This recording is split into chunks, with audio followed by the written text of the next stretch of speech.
Eu tenho uma mensagem para o teu coração hoje, e o título dessa mensagem é O Tempo Certo. Você pode repetir junto comigo? O tempo certo. É fundamental para nós reconhecermos a importância do tempo. O tempo é uma das poucas coisas que não se pode comprar. Você não pode voltar atrás. O tempo é fundamental.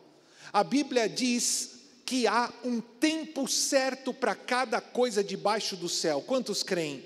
Amém. Todos nós temos que tomar decisões, e tem decisões que precisam ser tomadas na hora certa. Se você se antecipa, você acaba se prejudicando.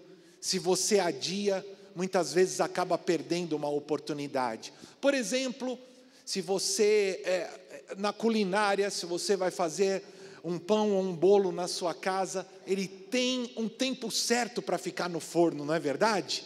Os homens que fazem um churrasco, a carne na grelha, tem um tempo certo. Se você retira antes, o que vai acontecer? Acaba ficando cru, mas se passar o tempo vai ficar ressecado, ou vai acabar queimando, vai acabar se perdendo, não é assim? Quando você olha para os esportes, a importância que há do tempo certo, alguns segundos, ou muitas vezes milésimos de segundo, pode determinar um vencedor. Da mesma forma, numa corrida, se o corredor queimar a largada, toda a sua prova vai acabar sendo invalidada, não é assim? Um bebê, quando vai nascer, ele tem a época certa, o tempo certo para nascer. Se um bebê nascer antes do tempo, ele pode acabar não sobrevivendo. Se ele nascer depois do tempo, vai também ter alguns problemas. Então, para tudo isso, é necessário observar o tempo certo. Queridos, o nosso problema é a impaciência, não é verdade? Como é difícil às vezes esperar. Eu sei que alguns estão rindo, já se identificando. Quando nós não vemos as coisas se moverem, nós queremos logo dar uma ajudinha, nós queremos dar um jeito, e muitas vezes alguém acaba tomando o pé pelas mãos, na busca de atalhos. Outros, por não saberem esperar, acabam desistindo antes da hora, frustram-se rapidamente. Ele começa um projeto, começa um trabalho novo, ou empreender um negócio, ou algo na sua vida pessoal, mas não persistem, porque não vê o resultado rápido, acaba desistindo antes da hora, desistindo antes de ver o fruto. Um outro problema oposto a essa pressa é a procrastinação. É quando alguém adia decisões importantes que tem que tomar e acaba perdendo o tempo. Hoje nós vamos ler no Evangelho de João, capítulo 7, chegamos ao capítulo 7, nós vamos ler os primeiros versos, vamos ler juntos, e você vai ver algo muito importante e interessante. Jesus vai à festa dos tabernáculos, e ele vai ter um diálogo com os seus irmãos no começo do capítulo, falando sobre a importância do tempo certo. Preste atenção, Jesus teve cada passo da sua vida dentro do cronograma de Deus. Cada passo da vida de Jesus foi para fazer a vontade do Pai. Jesus não se deixou levar pelas circunstâncias, nem pelas pressões, nem pela opinião dos outros, mas Jesus foi guiado pela vontade do Pai.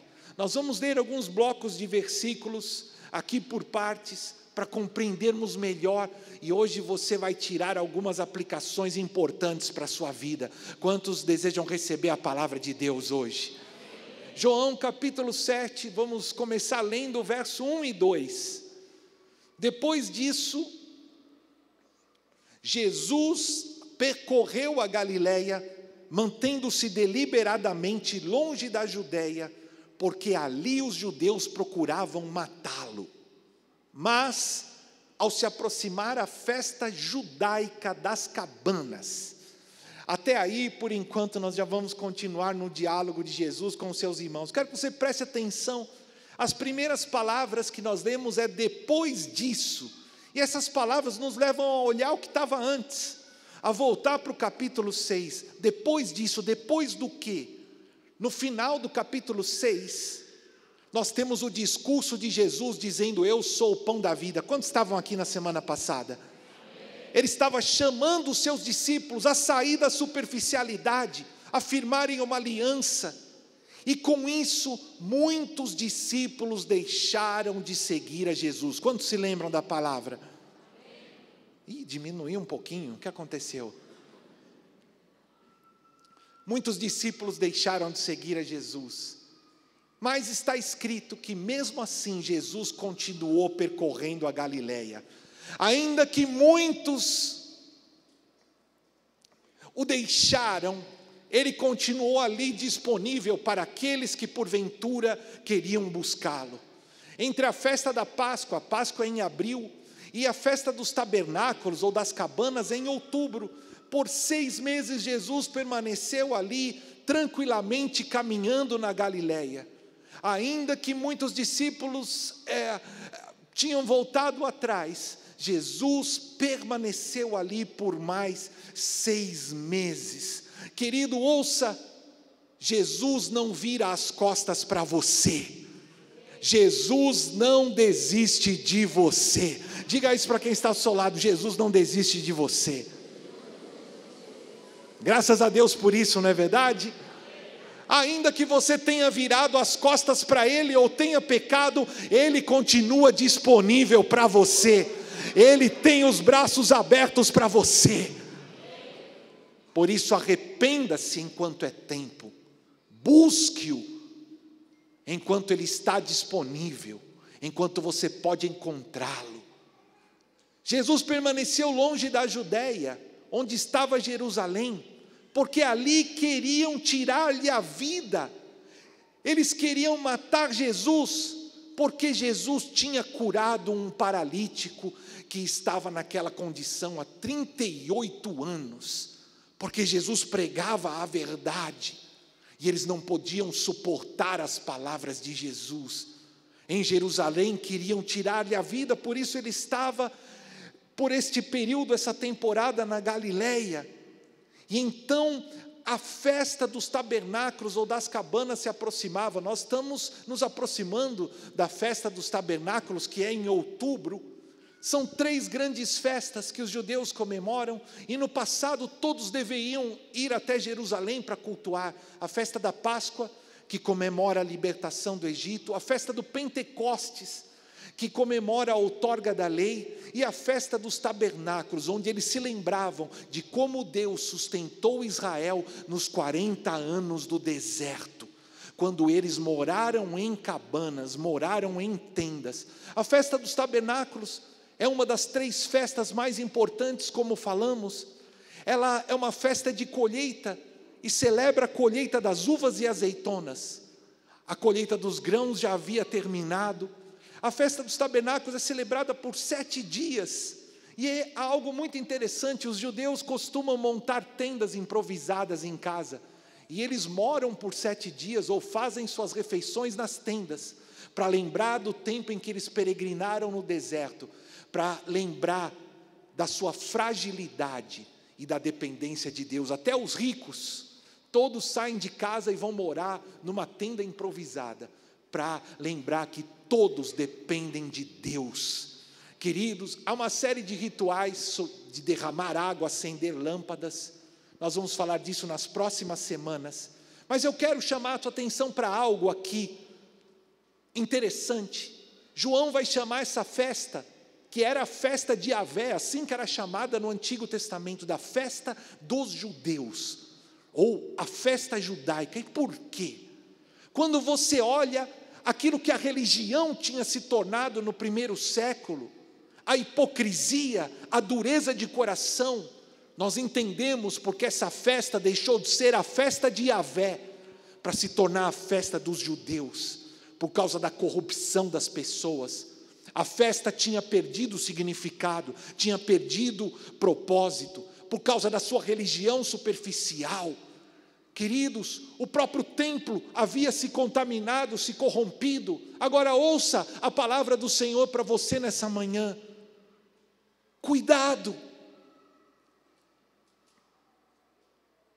Quando o seu coração se esfria diante de Deus, Quando a oração nada mais é do que palavras vazias que saem da tua boca. Quando a tua adoração perde o fogo de Deus, o amor. Quando ir à igreja se torna só uma formalidade para você. Cuidado, querido, quando você pode trocar o culto por qualquer outra atividade da sua vida, ou quando mesmo estando presente no culto, o teu coração está distante, indiferente, frio, gelado. A palavra de Deus diz que nos últimos dias a maldade aumentará e o amor se esfriará em quase todos. Eu quero te perguntar nessa manhã, como está o teu coração? Onde está o teu coração? Deus pode vê-lo. Você perdeu a alegria de servir a Deus que você já teve um dia, porque decepcionou-se com as pessoas, decepcionou-se com Deus. Como isso pode acontecer, querido? Ele é o Deus Criador. Por acaso você viu cada pôr do sol que nós tivemos nessa semana? E quando você para olhar as nuvens, as cores, você vê que há algo maravilhoso, como que pintado pelas próprias mãos de Deus. Você olhou para a lua essa semana, você viu que nós tivemos lua de sangue, uma lua cheia que parecia ali iluminar, de tão grande, pelo menos na minha observação foi assim que eu vi durante essa semana. Ele é o Deus Criador. Ele se mostra a todos que o buscam. Ele fez todas as coisas e Ele também te fez. O seu amor te atraiu. Você é escolhido de Deus. Portanto, querido, limpe o teu coração. Volte-se para o Senhor e Ele se voltará para você. Volte ao primeiro amor. Volte a praticar as obras que você fazia no princípio. Ele te chama nessa manhã. Adore-o, não por formalidade, mas em espírito e em verdade. Continuando no verso 3, os irmãos de Jesus lhe disseram: você deve sair daqui e ir para a Judéia, para que os seus discípulos possam ver as obras que você faz. O conselho dos irmãos: vai para a Judéia, para que todos possam ver o que você faz, porque ninguém que deseja ser reconhecido publicamente age em segredo. Visto que você está fazendo essas coisas, mostre-se ao mundo. Os seus irmãos, o evangelista vai esclarecer, os seus irmãos disseram isso, porque na verdade não criam nele. Uau! Quem eram os irmãos de Jesus? Jesus tinha irmãos? Jesus tinha irmãos. José e Maria tiveram outros filhos depois de Jesus. Lá em Mateus, no capítulo 13, fala o nome dos irmãos de Jesus: Tiago, José, Simão e Judas. E fala também de mulheres cujos nomes não são mencionados, irmãs de Jesus. José e Maria tiveram outros filhos e filhas depois de Jesus, e os seus próprios irmãos não criam nele. Eles só vieram a crer depois da sua morte e ressurreição. Jesus apareceu para os seus irmãos. Tiago e Judas se converteram, escreveram epístolas que estão no Novo Testamento. Tiago se tornou, irmão de Jesus, se tornou um líder importante da igreja de Jerusalém. Tanto Tiago quanto Judas escreveram cartas que nós temos registradas no Novo Testamento, mas eles só creram em Jesus depois da ressurreição. Sabe, querido, aqui há algo importante, interessante. Não importa o quanto você seja uma boa pessoa, o quanto você faça boas obras, a salvação só vem através das boas novas da morte e ressurreição de Cristo. Você tem que pregar com a sua vida, sim. Você tem que ser exemplo para a sua casa, para a sua família, mas não perca a oportunidade de na hora certa testemunhar o que Cristo fez por você e de pregar as boas novas da salvação para aqueles que estão do teu lado. Jesus Cristo veio, morreu, ressuscitou e voltará. Essa é a palavra de vida que tem poder de salvar. Aleluia!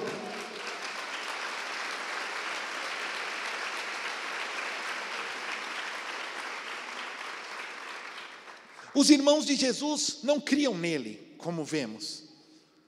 E eles deram um conselho que não parecia ser muito sincero, mas carregado de ironia. Ei, Jesus, está chegando a festa, o que você está fazendo aqui? Você não é o Messias? as proeminentes autoridades, está todo mundo lá em Jerusalém, você não quer ser famoso? Ei, Jesus, mostre-se ao mundo. Jerusalém era o centro religioso, a capital. As pessoas mais importantes estariam ali. Mostre-se ao mundo, disseram a Jesus. Sabe, muitas vezes, os primeiros e maiores opositores de alguém, quando converte-se a Jesus, estão na sua própria casa, estão dentro da sua família. Jesus disse: eu não vim trazer paz, mas vim trazer espada. E os seus inimigos estarão dentro da sua própria casa, dentro da própria família. É comum que quando alguém se achega em Jesus, seja incompreendido, e que a sua própria família ou seus amigos mais chegados não compreendam a sua decisão, não compreendam o seu chamado. É comum que alguém, quando se achega a Jesus, seja alvo da zombaria. Ah, você agora é crente, ou você vai na igreja, você vai fazer isso, ou aquilo. As reuniões familiares, muitas vezes o cristão se torna o centro dos ataques, da zombaria, dentro da sua própria casa. É comum muitos cristãos receberem, além disso, o ódio de pessoas próximas. Eu já vi familiares que rasgaram a Bíblia, que bateram no rosto, que expulsaram, pais que expulsaram o filho de casa, porque ele se tornou um cristão. Você se lembra de José no Antigo Testamento? Ele foi odiado pelos irmãos, tiveram inveja dele, queriam matá-lo, venderam como escravo, porque ele resolveu crer nos sonhos de Deus. José no Antigo Testamento é um tipo que aponta para Jesus.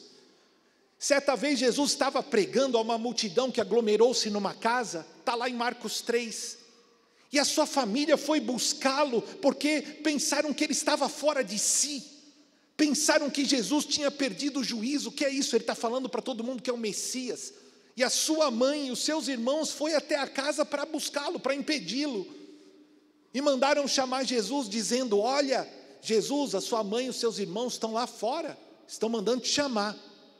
Jesus olhou para os seus discípulos e disse: aqui estão a minha mãe e os meus irmãos.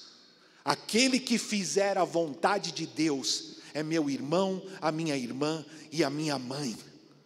Jesus não permitiu em nenhum momento que os laços familiares impedissem o propósito do Pai para a sua vida.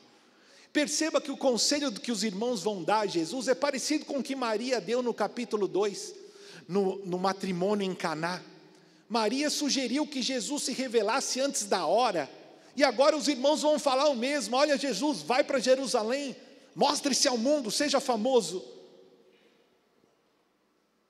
Jesus respondeu à sua mãe: mulher, não é chegada a minha hora. E ele vai dar a resposta parecida aos seus irmãos agora. Nós já vamos ler. Ouça, pode ser que a tua própria família ou as pessoas mais próximas a você queiram te tirar do tempo certo, da hora certa de Deus para a sua vida. Você precisa discernir.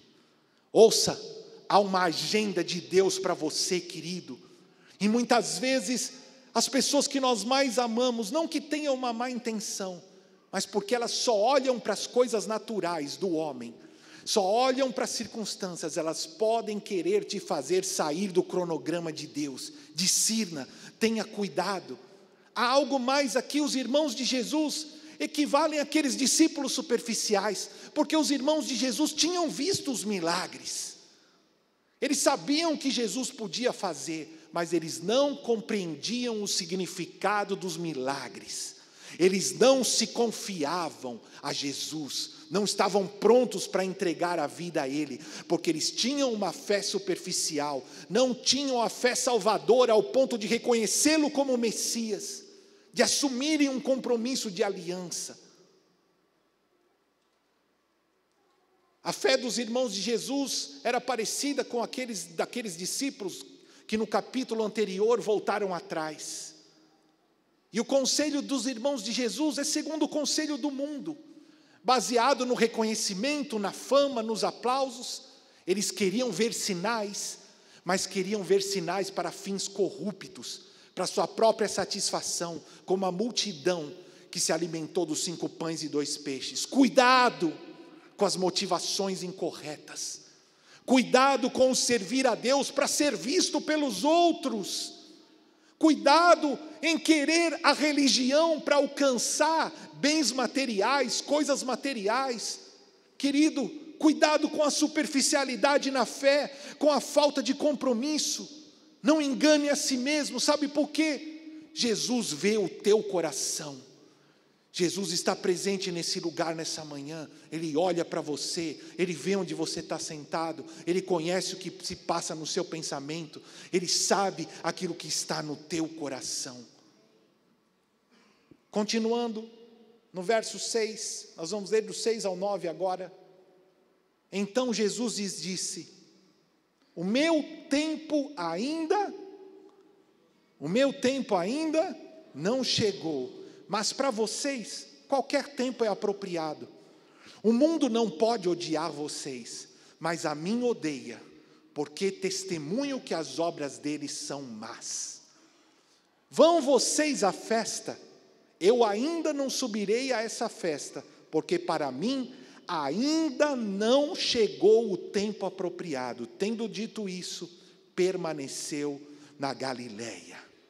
O meu tempo ainda não chegou, disse Jesus aos seus irmãos. Aleluia.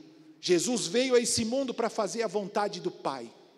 A agenda de Jesus era determinada pelo céu e não pela pressão dos outros. Ninguém interferiria na sua agenda, nem mesmo a sua família. A festa dos tabernáculos estava chegando, mas Jesus era o Cordeiro da Páscoa. Ele seria o sacrifício perfeito de Deus na Páscoa. E aqui, quando Jesus usa essas palavras, o meu tempo ainda não chegou, há uma palavra que aparece no original, no grego, kairos, que é uma palavra muito importante, que quer dizer o tempo oportuno, o momento certo, a época adequada. Aqui há um conceito importante que se repete algumas vezes no Novo Testamento. Jesus diz: olha, não é o tempo oportuno, não é o momento certo, não é a época adequada. Kairos quer dizer a ocasião suprema, a hora certa, a estação correta. E ele é diferente de outra palavra que aparece no grego, cronos, que é o tempo cronológico.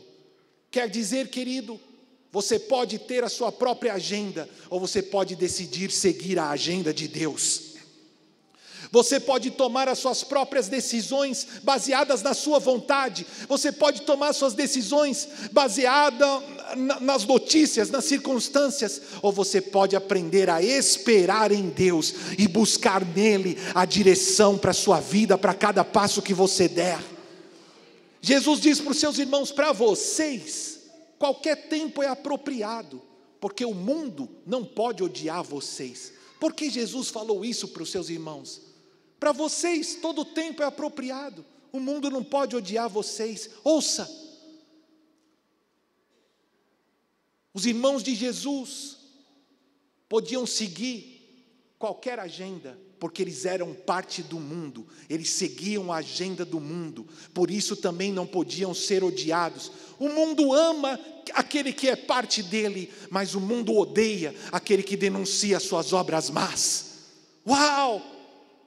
Há na igreja crentes que não seguem e que ignoram a agenda de Deus, que seguem o seu próprio tempo, a sua própria agenda, e fazem isso porque são parte do mundo, como os irmãos de Jesus eram, descrentes e absorvidos pelo mundo. O que é um mundo? É claro que todos nós vivemos num mundo, mas quando a Bíblia fala de mundo, está falando do sistema mundano, um sistema corrupto, voltado para a matéria, com a moral distorcida.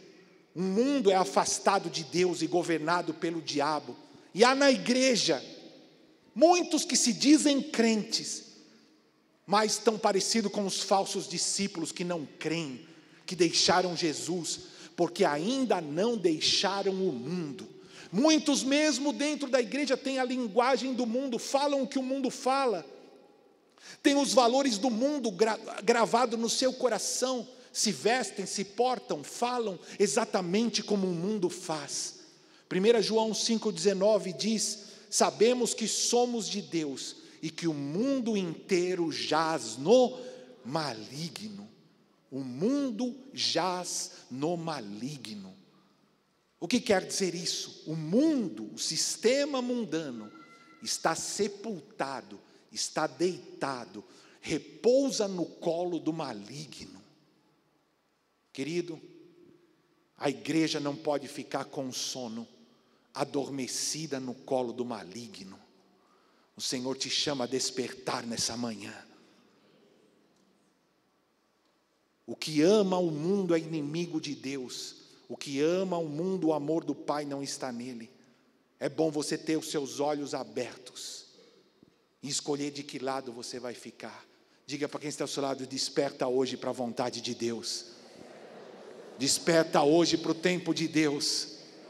Não fique adormecido mais. Aleluia. O mundo não tem comunhão com Cristo, assim como Deus não tem comunhão com o diabo. Luz e trevas. E Jesus diz: mas a mim o mundo odeia, porque eu testemunho que as obras dele são más. Repetindo, o mundo ama quem é parte dele, mas ele odeia a Cristo e a todos que apontam que as suas obras são más.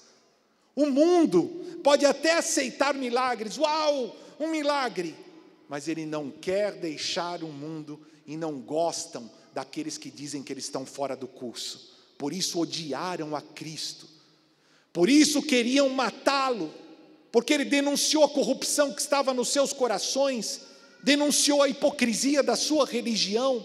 Ao invés de se arrependerem, quiseram matá-lo, ainda que ele só tivesse feito o bem. Qual foi o crime que Jesus cometeu para que quisessem matá-lo? Curou um homem que há 38 anos estava paralítico. Uau! O mundo odeia a Cristo, os verdadeiros cristãos que proclamam a palavra do Evangelho. Nessa semana, eu creio que todos viram, um rapaz foi morto, um norte-americano, por expor corajosamente a sua fé. Eu creio que todos acompanharam a morte do Charles Kirk. Ele disse: eu quero ser conhecido como alguém que expunha corajosamente a fé, e certamente ele já o é e o será reconhecido. Eu ouvi a sua esposa falando ontem, e ela disse: olha, eles quiseram calar uma voz, mas agora essa causa vai ganhar milhares e milhares de outras vozes. Ela mesmo disse: eu estou me levantando aqui como uma leoa para levar essa mensagem, e milhares de outros se levantarão nas universidades norte-americanas para continuar proclamando aquilo que o meu marido proclamou. Eles quiseram calar uma voz, mas agora se levantará milhares e milhares com uma força ainda maior. Querido, você sabia que ainda hoje milhares e milhares de cristãos são mortos por sua fé todos os anos? Especialmente em países comunistas ou governados pelo Islã, pastores são encarcerados e mortos, missionários são encarcerados e mortos. Por todo lugar onde essas ideologias diabólicas se espalham. Vejam que muitas vezes essas ideologias do mundo, elas se disfarçam de justiça. Uau! Eles têm discursos e palavras bonitas, como se defendessem as minorias, mas no fundo eles desejam a morte daqueles que pensam diferente deles. Querido, não seja iludido por essas ideologias do mundo, não seja iludido pelas mentiras desses pensamentos derivados do comunismo, da esquerda. Isso não está escondido, está nos seus livros, está na boca dos seus líderes. Eles odeiam e desejam a morte dos cristãos, e é isso que eles fazem quando eles podem. Prendem e matam pastores, líderes e cristãos. Nós precisamos, igualmente, querido, ter os nossos olhos abertos. Nós precisamos de muita oração pela nossa nação. Quantos assumem um compromisso de orar pela nossa nação? O nosso país está tomando um rumo muito perigoso.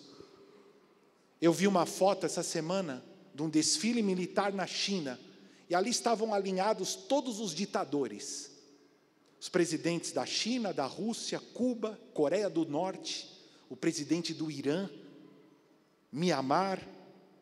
Era uma reunião de todos os ditadores, E nessa mesma foto estavam representando o Ocidente, o chanceler do Brasil e a ex-presidente do Brasil, ao lado de todos esses ditadores. Aí você já vê o que há no coração dessas pessoas.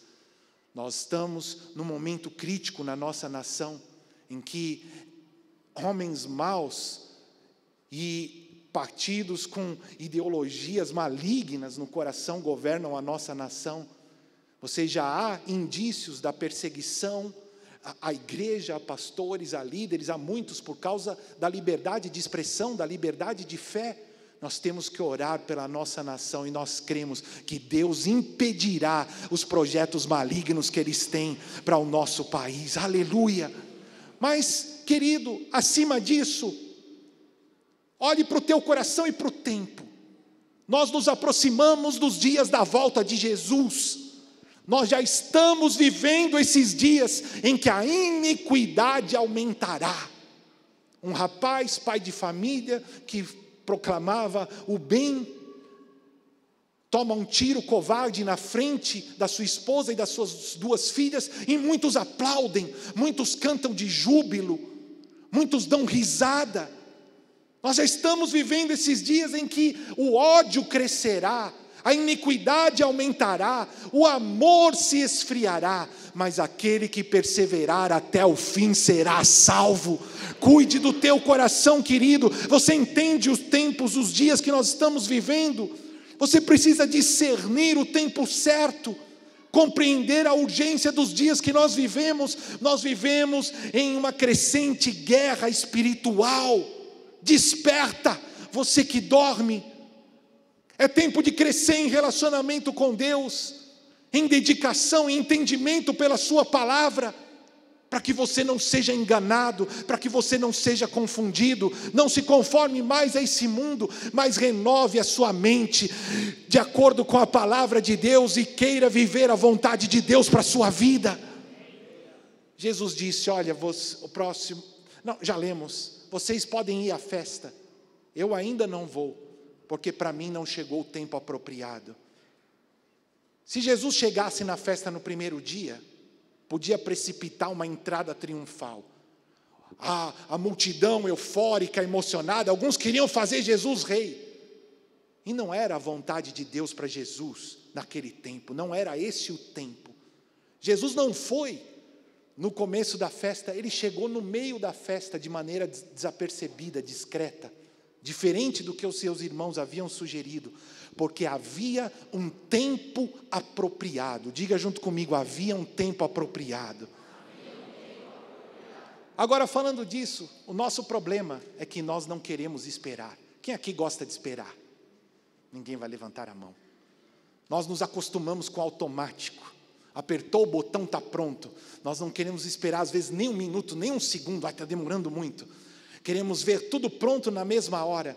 Eu tenho na minha casa, nós gostamos muito de tomar café. E eu tenho uma cafeteira expresso automática. Você vai ali, aperta o botão, sai aquele café quentinho, pronto, em poucos segundos. Você tem aquela xícara. E minha máquina de café quebrou. Eu fiquei uns 3, 4 meses sem a minha cafeteira automática. E aí lá vai eu ferver a água, põe lá no fogo, esquenta, ferve a água, eu moo o grão na hora, vou moer o grão do café enquanto a água está fervendo. Aí você pega a cafeteira, às vezes tem que lavar, coloca um filtro novo, espera mais um pouquinho até a água terminar de ferver. Quando chega no ponto certo, você tem que escaldar tudo que você vai usar para sair um café bom. Aí eu coloco o meu café, aí então eu passo e... Na verdade, isso tudo vai demorar uns 5 minutos, mais ou menos. Mas parece uma tortura. Ai, puxa, está demorando. Vamos logo, tem que fazer o café de manhã, depois do almoço. Mas é tão bom quando você chega ali, estou atrasado para o culto. Moe o grão, sai a água quente, tá, em poucos segundos a xícara ali, sem esforço nenhum. Só que a vida não funciona assim. É assim que muitos escolhem o fast food. Vai, pum, pagou, pá, pega, come, acabou a fome. Mas isso pode te levar a fazer decisões ruins. escolher coisas que não têm valor. Assim, com essa pressa, decisões imprudentes são tomadas, com ansiedade, com a emoção do momento. Muitos perdem o tempo de Deus. Quantos podem compreender a palavra de Deus nessa manhã? Amém. Os jovens têm decisões importantes para tomar, como por exemplo a pessoa com que ele vai se casar e passar aí o resto da sua vida. E muitos, por não saberem esperar a hora certa, por terem vazios emocionais, por sentirem-se sozinhos, alguns acabam olhando para o lado e falando: olha, meu amigo está namorando, o outro está namorando, o outro também, só eu estou aqui. E por causa desse tipo de sentimento ou pensamento, muitos acabam se precipitando, ou aceitando a primeira proposta que recebem. Na verdade, um jovem deveria ter critério na sua vida emocional, não deveria envolver-se emocionalmente com ninguém precipitadamente. Um jovem que está investindo no seu futuro devia focar nos seus estudos, numa boa faculdade, numa profissão, no trabalho, no ministério, nas finanças, para que quando ele seja já adulto, com estabilidade emocional, sabendo o que quer da vida, aí sim pense em alguém para estar do seu lado, com o objetivo já de se casar. Fora disso, é tempo perdido, é decepção, é queimar etapas, que vai te fazer acabar pagando um preço caro pelo resto da vida.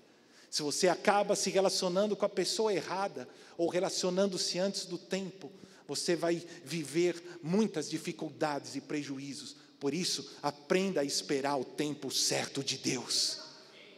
É assim também que muitos se endividam.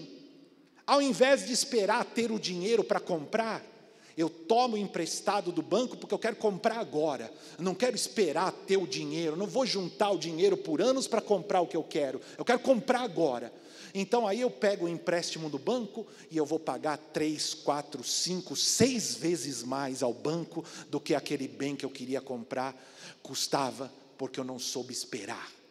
É assim que muitos também, contando com o dinheiro que vai vir do futuro, querem gastar o dinheiro agora, ao invés de esperar o futuro chegar para receber o dinheiro e comprar o que quer. Não, eu quero comprar agora.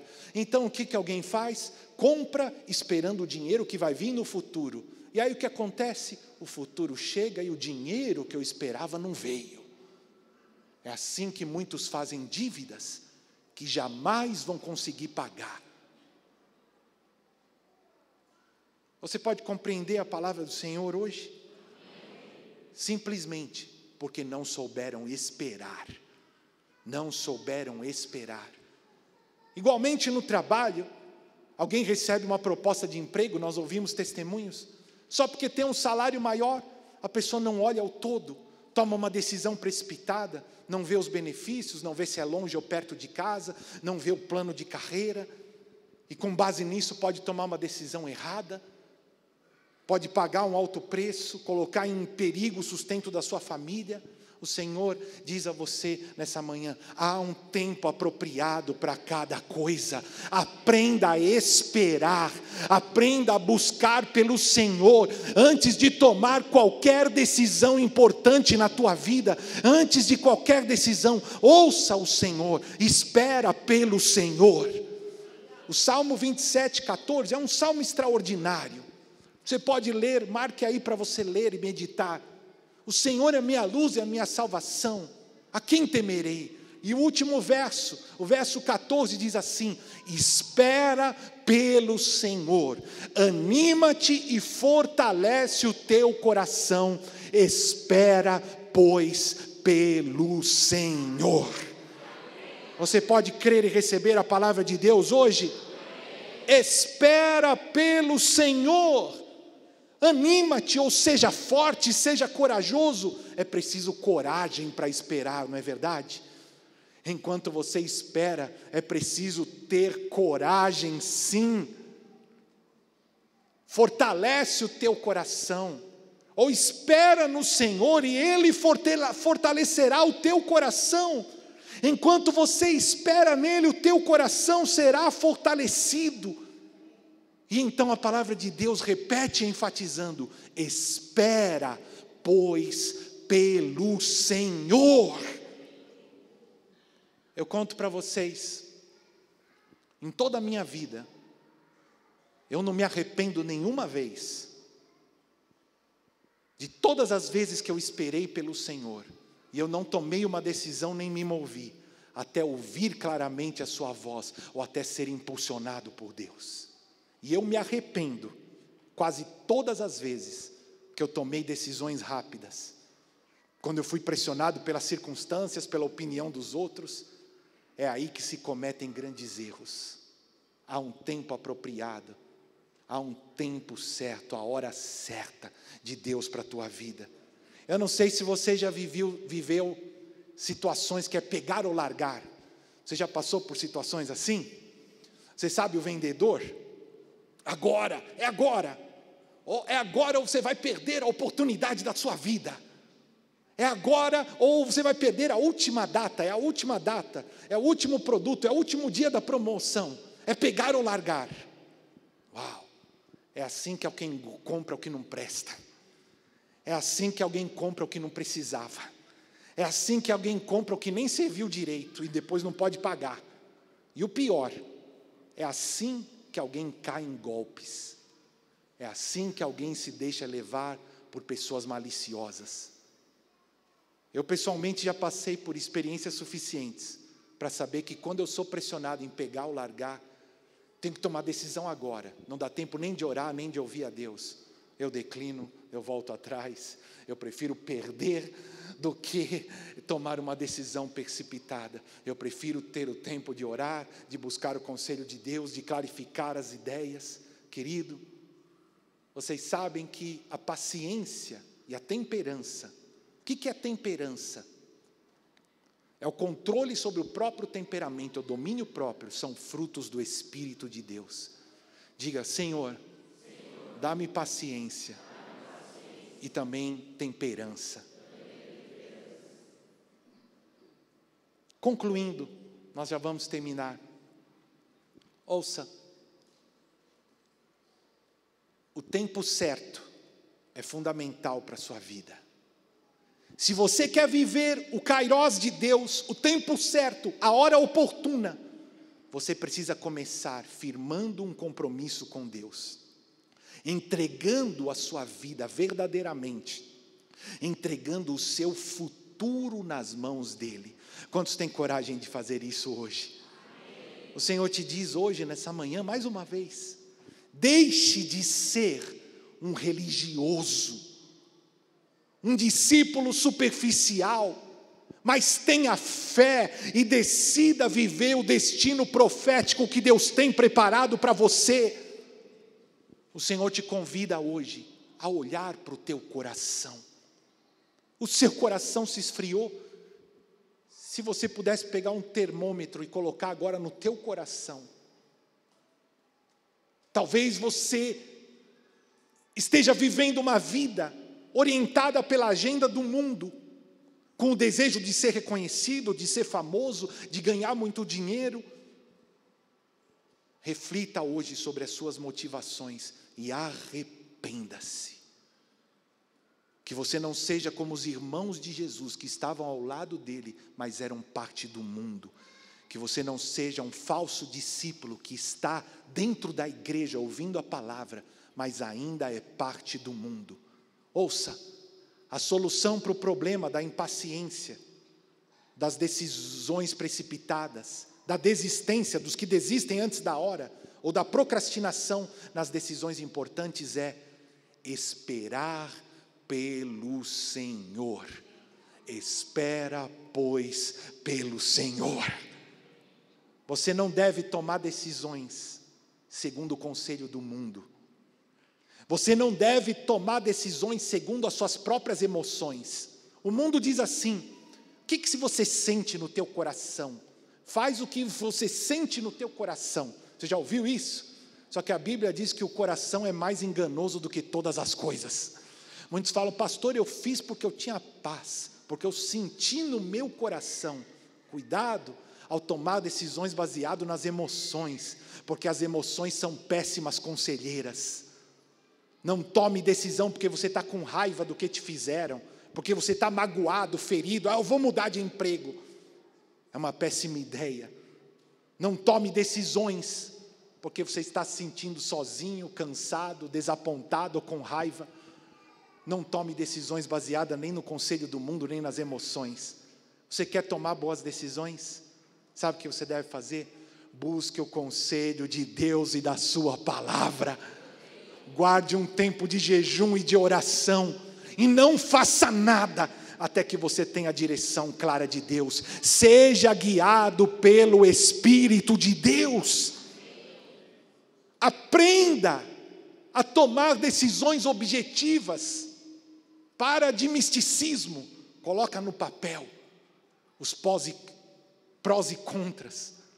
Aprenda a raciocinar, basear a sua vida em argumentos sólidos, no conselho da palavra de Deus, ou busque o conselho de pessoas que são mais experientes do que você em Deus. Busque o conselho de líderes, de pastores, para que orem por você, para que te aconselhem. É assim que se toma boas decisões, esperando pelo Senhor. Você crê e recebe essa palavra hoje? Amém? Amém? Nós já terminamos, mas eu quero terminar novamente com uma leitura hoje em Efésios capítulo 5. Eu não tenho mais tempo de exposição, nós só vamos ler juntos. Você pode marcar aí, assim como o Salmo 27 pode ser um complemento para o seu estudo, para a sua meditação nessa semana. Nós vamos ler alguns versículos. A palavra kairos, o tempo certo, o tempo oportuno, aparece várias vezes no Novo Testamento. Os estudiosos da Bíblia, eu sei que eu tenho muitos alunos aqui, podem fazer uma lista e ler todas as vezes que aparece a palavra kairos. Mas eu separei Efésios 5, porque aqui é um complemento perfeito. Eu quero que você leia, para que essa mensagem seja hoje completa no teu coração. Diz assim: tenham cuidado com a sua maneira de viver, que não seja como insensatos, mas como sábios, aproveitando ao máximo cada oportunidade, porque os dias são maus. Aproveitando ao máximo cada oportunidade, aqui nós temos kairos. Tenha cuidado como você vive, não seja como um tolo, um insensato, levado por boatos, pela opinião dos outros, pelo vento, pelas emoções.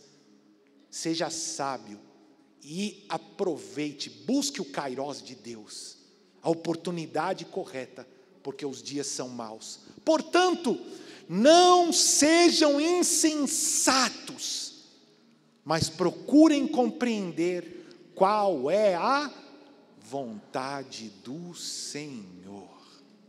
Você pode compreender a palavra de Deus hoje? Não se embriague com vinho, que leva à libertinagem, mas sejam cheios com o Espírito, falando uns aos outros com salmos, hinos, cânticos espirituais, cantando e louvando ao Senhor de coração, sempre dando graças a Deus Pai por todas as coisas, em nome do nosso Senhor Jesus Cristo. É assim que devemos viver. E termina: sujeitem-se uns aos outros no temor de Cristo. Seja um homem, uma mulher guiado pelo Espírito Santo de Deus. Rejeite a linguagem do mundo e adquira o modo de pensar de Deus, enchendo-se da palavra, de cânticos, de louvores, de ação de graças. Sendo um homem e uma mulher guiado pelo Espírito, sujeitem-se uns aos outros. Muitas vezes é através do conselho dos nossos irmãos na fé que caminharam um pouquinho mais do que nós, que nós encontraremos sabedoria. Esse é o propósito de Deus para mim e para você, para que você reconheça o tempo certo, o tempo apropriado de Deus para a sua vida, e seja guiado pela vontade dEle.